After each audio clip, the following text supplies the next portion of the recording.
Bonjour à tous, merci de nous revoir pour cette présentation, de nous rejoindre pour cette présentation sur l'économie d'eau et d'énergie grâce à l'osmose inverse. Ça va être un plaisir pour moi de vous présenter tous ces éléments pendant une petite heure. On aura une session de questions-réponses à la fin on va pouvoir répondre à toutes vos questions et tous les éléments qui vous viendront en tête pendant la présentation. On a prévu une présentation qui est axée sur plusieurs axes, l'économie d'eau, l'économie d'énergie. Je ne sais pas si vous m'entendez bien, j'ai des grésillements. Me dites, t'entends les grésillements ou pas? Ton micro, s'il te plaît, Mehdi. Est-ce que les grésillements, vous les voyez? Non, bon, on va continuer. Je vais vous partager la présentation tout de suite.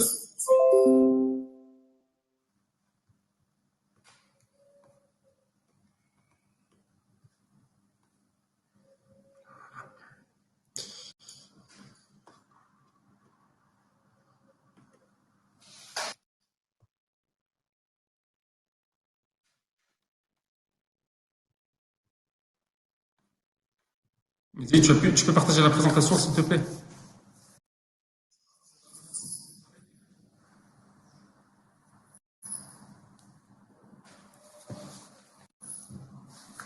Donc, bon, rapidement, BWT, je me présente, je suis Najib Awam de la société BWT. BWT est une société qui intervient dans le domaine du traitement d'eau. On a une société qui travaille depuis de nombreuses années dans le traitement d'eau et on a une expérience assez particulière dans ces domaines-là. On va prendre tous les domaines. Dès que Mehdi va partager la présentation.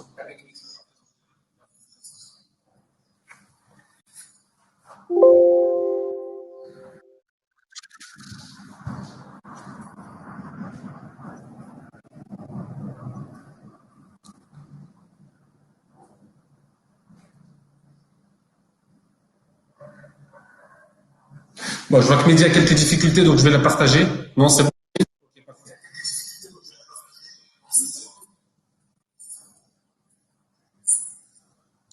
Ok, donc on fait défiler les slides. Donc BWT, comme je vous disais, est un groupe numéro un du traitement d'eau point d'utilisation, c'est-à-dire qu'on travaille dans tous les pays du monde. On représente un chiffre d'affaires de 910 millions d'euros, sur 3600 collaborateurs, 5 sites de production, donc toutes nos usines qui vont produire l'ensemble de nos produits. 5 centres de R&D, une expertise totale dans tous les domaines du traitement de l'eau. On a un réseau qui est présent un petit peu partout en Afrique, bien sûr au Maroc, mais aussi sur tous les pays d'Afrique.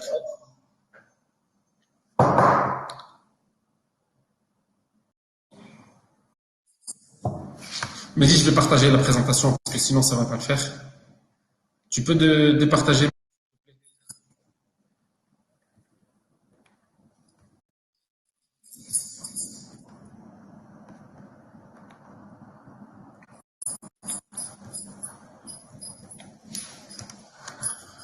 C'est bon. Oui, c'est bon, je vais la partager.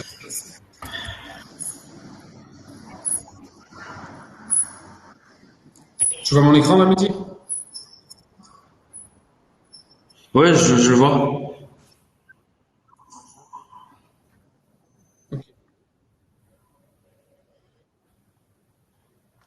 Donc voilà, BWT, l'industrie numéro 1 du cette slide on l'a vu. On a un réseau qui est présent un petit peu partout en Afrique.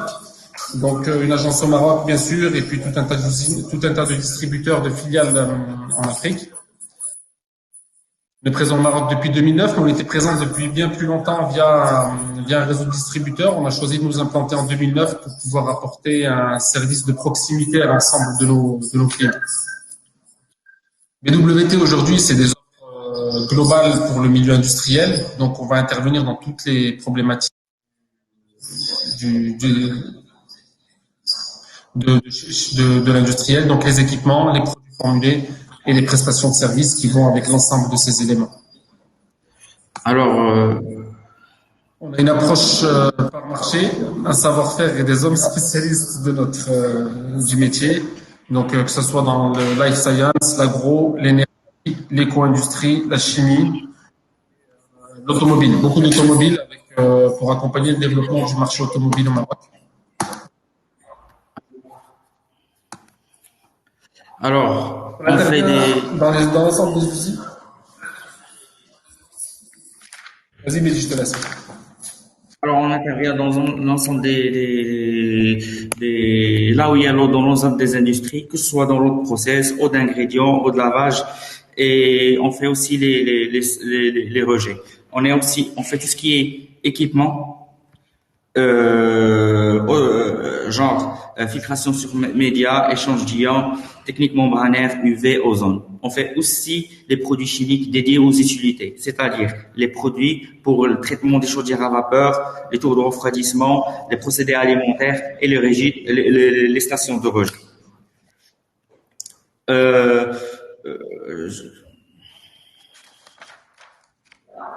Donc, on va faire un focus, parce on va aller sur la présentation, ce qui nous intéresse nous. On a fini de présenter la société BWT pour que vous puissiez nous identifier. Faire un focus sur la thématique qui nous intéresse aujourd'hui, à savoir l'économie d'eau et d'énergie au Maroc. Il faut savoir que aujourd'hui, la situation est plutôt problématique si on fait un focus sur le Maroc. Elle est problématique dans le monde entier, mais on va vous expliquer pourquoi est-ce qu'elle est encore plus problématique au Maroc. Le Maroc est le 23e État le plus menacé par les pénuries d'eau. Donc, sur un classement de 163 États, le Maroc est l'un des pays qui est le plus menacé. Les ressources en eau sont évaluées aujourd'hui à 500 mètres cubes par habitant, contre 2500 en 1960. Donc, si vous voulez, en moins d'un siècle, on a divisé par 5 les ressources en eau disponibles par habitant, ce qui est énorme. Aujourd'hui, on est face à un dilemme. Les Marocains consomment plus d'eau que ce qui est disponible et ce qui est naturellement renouvelé tous les ans. Donc, ça va poser des questions stratégiques pour le pays auxquelles il va falloir trouver des solutions innovantes et particulières. Donc, comme vous voyez sur cette carte, en fait, le Maroc est un grand pays qui s'étend sur plusieurs milliers de kilomètres. Mais on constate sur cette carte, on a tenu à vous la partager, que l'ensemble des ressources en eau est concentré finalement sur un tiers, allez, un gros tiers, allez, un peu plus une moitié du pays. Et c'est ce qui va poser des défis de taille sur la répartition de l'eau et la distribution de l'eau sur l'ensemble du territoire. On a un constat qui ressort de tout ça, une surexploitation des ressources en eau au Maroc qui s'explique par 3 facteurs. Bon, le facteur numéro 1 qui est propre à l'ensemble de la planète, qui est l'augmentation de la démographie. Le second, le développement du secteur agricole. Le secteur agricole au Maroc a connu ces dernières années un développement sans précédent. Et forcément, toute l'agriculture, l'arrosage des plantes, les fruits et légumes sont des industries, des éléments très gourmands. Et ensuite, il y a le développement industriel. Là aussi, si on fait le lien avec la slide depuis 1960, le Maroc a connu un boom industriel avec toutes les répercussions sur la consommation d'eau et une demande croissante en eau. Donc la solution pour sortir de tout ça, c'est effectivement la mise en place de solutions innovantes pour lutter contre le gaspillage de l'eau et la pollution des bassins. la pollution des bassins. Le Maroc est aussi très dépendant dans son activité de l'importation, dans son activité industrielle en tout cas, de l'importation des combustibles fossiles. Le Maroc est un pays qui est très dépendant aux énergies fossiles. Le pétrole représente 62% de ses importations, total d'importation des énergies fossiles, et pour une assiette globale de 7,3 milliards de dollars. C'est le montant des importations annuelles en énergie fossile, et tout ça, bien sûr, vient peser sur la balance extérieure. Donc, il est donc important de réduire ces impacts économiques, ces impacts pour l'économie et aussi pour l'écologie, parce que comme vous n'êtes pas sans savoir que les énergies fossiles sont très productrices de pollution atmosphérique et engendrent par conséquence un réchauffement climatique. Donc on va voir ensemble là dans les prochaines slides comment faire pour réduire cet impact énergétique et réduire la consommation d'eau. Je laisse la parole à Mehdi. Najib, je vais partager mon écran. Comme ça, Ok, je te laisse partager l'écran. Ok.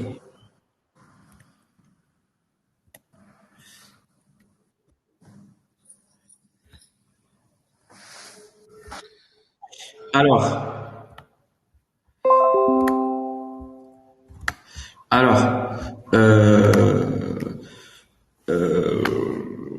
comme vous savez, il faut faire des économies d'eau et de fuel afin de préserver nos ressources en eau et de gagner sur le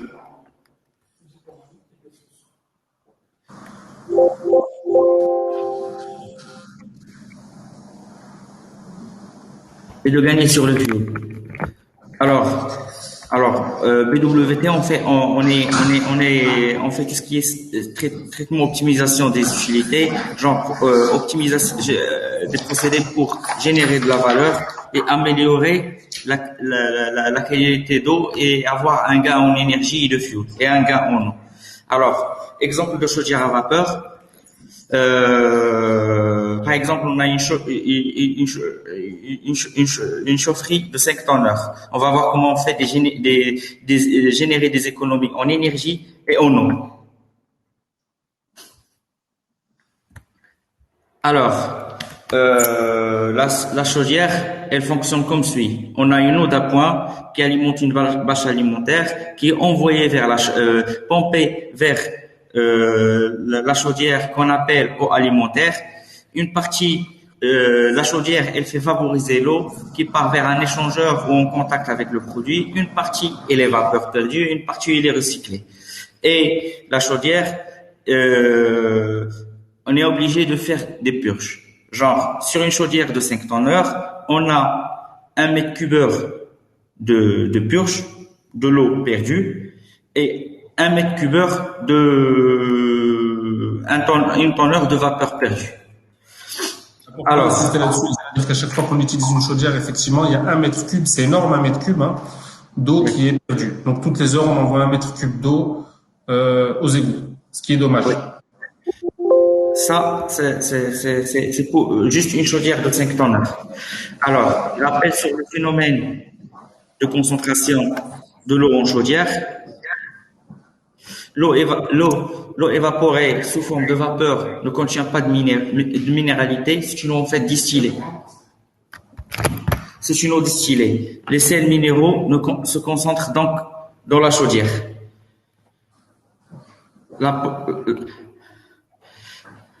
La pointe d'eau sert à compenser la production de vapeur et contient des sels minéraux. Najib, est-ce que vous voyez le diaporama?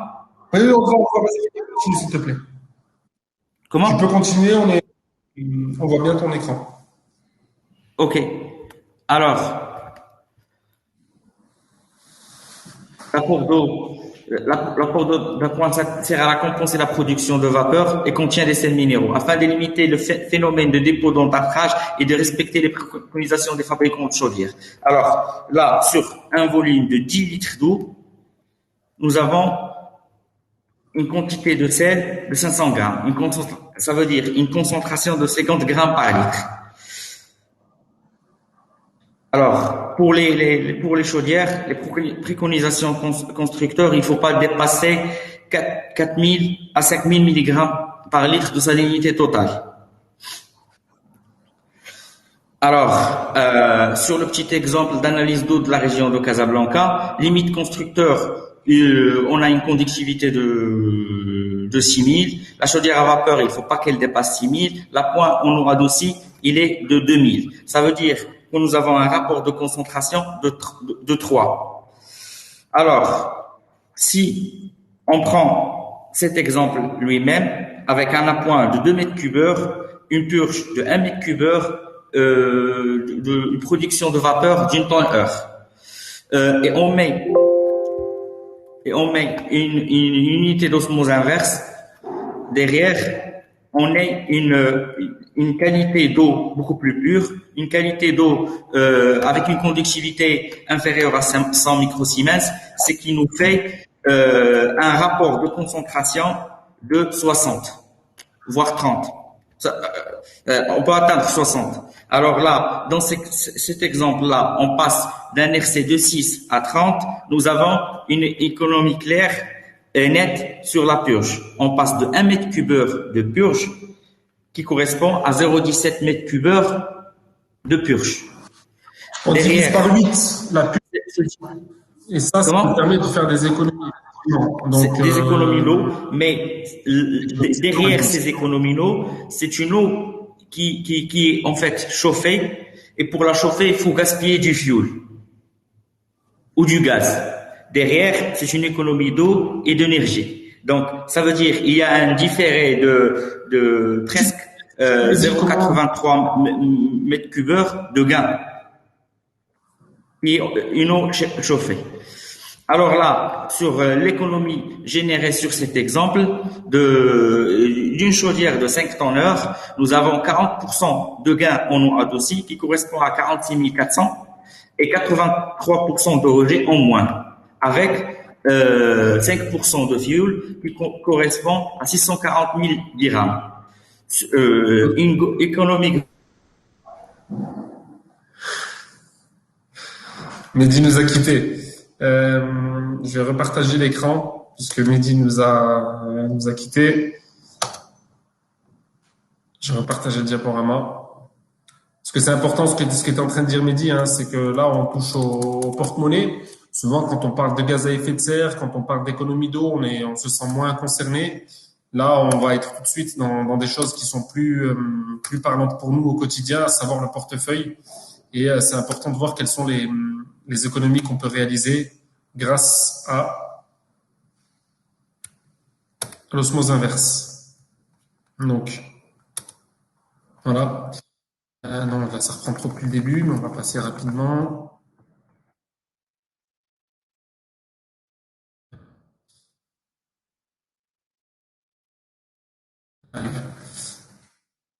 Voilà. Donc, si vous voulez, en diminuant les purges et en diminuant la vapeur recyclée, la vapeur perdue, excusez-moi, on a un phénomène qui fait qu'on a moins besoin de réchauffer de l'eau nouvelle, puisque l'eau, elle rentre à température ambiante et elle doit être réchauffée. Et ça nous permet justement d'avoir une moindre consommation de fuel. Là, autant sur cet exemple-là, la consommation en eau peut paraître minime, mais quand on regarde les économies que l'on fait en fuel, c'est tout de suite très important. Dans le cas d'une chaudière de 5 tonnes-heure, quand on regarde lorsqu'on est en eau adoucie, on consomme, on rejette déjà 83% de moins, donc 33 000 dirhams au coût auquel est vendue l'eau au Maroc, et 5,7% de fuel, donc ce qui nous fait 640 000 dirhams. L'économie globale, donc on est à 653 000 dirhams pour une chaudière de 5 tonnes-heure, ça c'est des économies par an, pour un budget d'investissement de 300 000 dirhams. Ce budget d'investissement de 300 000 dirhams, il est amortissable sur 10 ans. Ça vous donne une idée de l'économie réalisée sur cet investissement. Là, on parle véritablement d'un investissement durable qui va nous permettre d'économiser sur l'eau, d'économiser sur le fuel. Donc, ce qui est vrai pour 5 tonnes par heure est encore plus vrai dans le cas de 10 tonnes heure. Ouais, 10 tonnes. Concret qu'on a eu sur 10 tonnes heure sur une usine au Maroc. On a une eau adoucie, donc on a fait l'économie de 71 000 dirhams. 51 000 dirhams d'économie sur les eaux de rejet. 4,4% de fuel. Et là, tout de suite, quand on est sur une chaudière de 10 tonnes, 4,4% de fuel, ça fait 7 tonnes d'économiser tous les ans. Donc, on est sur une économie à 1 422 000 dirhams pour un budget d'investissement de 600 000 dirhams. Ce qui est énorme. On remarque qu'en à peine un trimestre, en un peu plus d'un trimestre, on a remboursé l'investissement que l'on avait fait. On consomme beaucoup moins d'eau et en plus beaucoup moins de fuel, ce qui est aussi très important pour la planète, tout simplement pour revenir aux slides précédentes par rapport aux économies d'eau et à la dépendance du Maroc sur les énergies fossiles. C'est très important de pouvoir, via ce biais, faire des économies qui permettent à l'industriel de réinvestir son argent ailleurs et de les voir s'évaporer dans des factures de fuel et d'énergie. Voilà pour la partie chaudière. Donc là, on vous a mis des photos d'un cas concret, comme ça se présente comme ça. Il faut un local technique en amont de la chaudière, et une fois qu'on l'a mis en place, ça tourne, j'ai envie de dire, quasiment tout seul. Vous avez les données de conductivité pour revenir au slide que vous donnez Mehdi tout à l'heure. C'est-à-dire que tout l'intérêt, c'est vraiment d'éliminer tous les sels minéraux présents dans l'eau.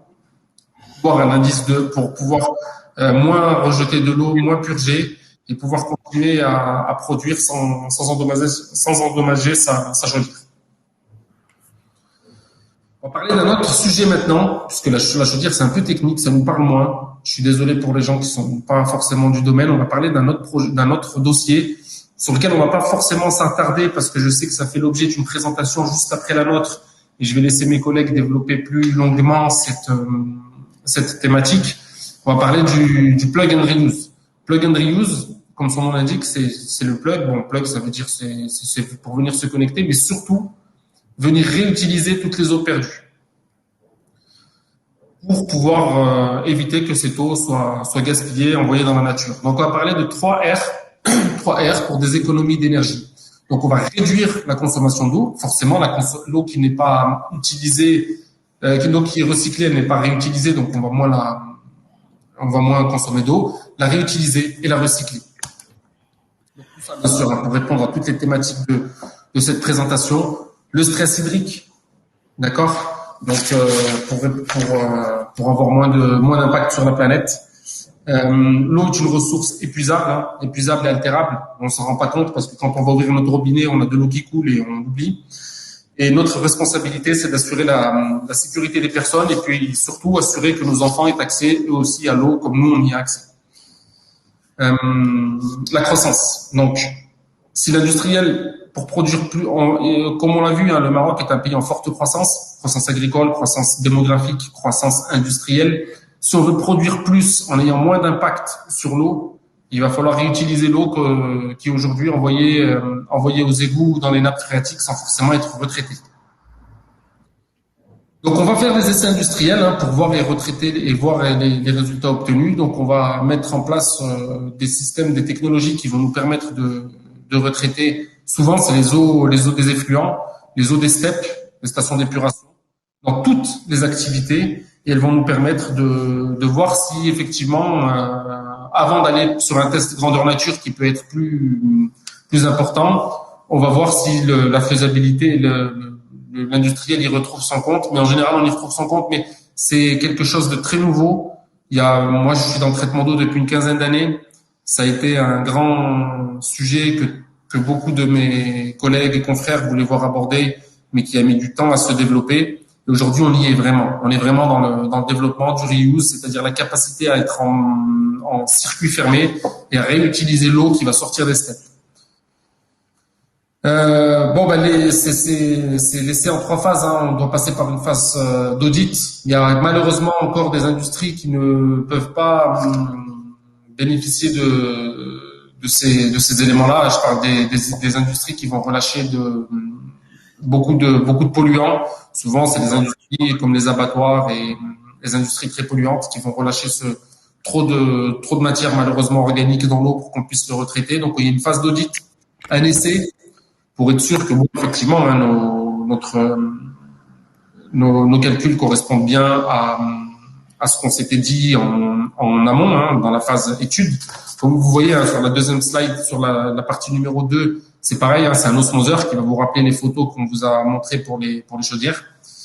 Et le 3, c'est le bilan, l'analyse complète, l'étude et l'investissement pour le projet final. Donc ici, vous avez l'ensemble du pilote avec les éléments. Donc il y a une station d'ultrafiltration, une osmose inverse toujours, on revient à l'osmose inverse, et un retraitement des concentrats d'osmose. Pour justement, puisque l'osmoseur va rejeter une certaine partie de son eau à l'égout, on va être en mesure de retraiter ces concentrats d'osmose. Voilà, donc c'est une solution assez compacte, assez facile à mettre en place et qui permet d'avoir des résultats très rapidement. Donc on va vous parler, plutôt que de parler d'envers, on va parler de retour d'expérience. Kervalis, c'est une station tout ça n'a pas encore été développé au Maroc. On vous en parle aujourd'hui justement, c'est une fenêtre pour nous pour vous présenter ces éléments-là et j'ai bon espoir de voir bientôt au Maroc plus de reuse, plus de solutions de traitement installées, puisqu'on est quand même un pays qui a des ressources en eau qui s'amenuisent et il est important qu'on puisse mettre en place ces éléments. Donc là, c'est le groupe Kervalis qui a mis en place cette solution de reuse et qui arrive à économiser 15 000 mètres cubes par an d'eau traitée. Bon, c'est un projet subventionné par l'État, ça c'est parce que c'était en France. Hein, donc la France a décidé de mettre en place des subventions pour pouvoir accompagner les industriels dans leur prise de décision. L'eau recyclée, c'est une eau recyclée, je vous ai mis dans la slide, une eau recyclée de qualité de baignade. Pourquoi qualité de baignade? Parce qu'une qualité, pour pouvoir se baigner, ça veut dire que l'eau est quand même très, très bonne et très propre, puisqu'elle doit répondre à tout un tas de normes. Ça nous a permis d'économiser 15 000 mètres cubes d'eau. Il faut savoir qu'une famille moyenne de 4 personnes consomme 150 mètres cubes d'eau par an. Donc, on a réussi à économiser la consommation en eau de 1000 familles, ce qui n'est pas négligeable. Le deuxième retour d'expérience, c'est sur une distillerie, où là, les chiffres sont encore plus énormes. On a mis en place un recyclage de l'eau pour retraiter l'ensemble des eaux perdues de la distillerie. Et on arrive à un résultat après 3 ans de fonctionnement, c'est-à-dire qu'on a véritablement un retour sur ces technologies de 216 000 mètres cubes d'eau retraités par an, ce qui est juste énorme. Pareil, un projet subventionné par l'État. Valorisation des eaux recyclées. On les a recyclées dans le process, dans l'utilité. C'est-à-dire que là, les eaux qu'on a retraitées, on les a utilisées pour aller sur des éléments de l'usine, le refroidissement et les utilités pour justement réutiliser ces eaux dans la totalité de l'usine. Pour ça vous montre à quel point est-ce que la qualité d'eau obtenue en sortie du reuse peut être particulièrement élevé. L'impact environnemental, bien sûr, est réduit. Moi, je voudrais revenir là-dessus parce que quand on regarde les deux chiffres de cette slide et la slide précédente, on arrive tout de suite à des économies d'eau qui sont juste énormes. Et si on multiplie les sites industriels qui vont aller retraiter leur eau, et plus on va faire d'économies. Sur une dizaine d'usines de cette taille, on arrive facilement à économiser l'eau d'une petite ville, une petite ville de 20-30 000 habitants. Donc c'est quand même là-dessus que se joue l'avenir, que se joue le débat de l'économie d'eau dans le futur. Voilà. Si vous avez des questions, on reste à votre disposition et on se fera un plaisir d'y répondre. Merci pour votre attention. Voilà quelques-unes de nos références. Merci à tous. À bientôt.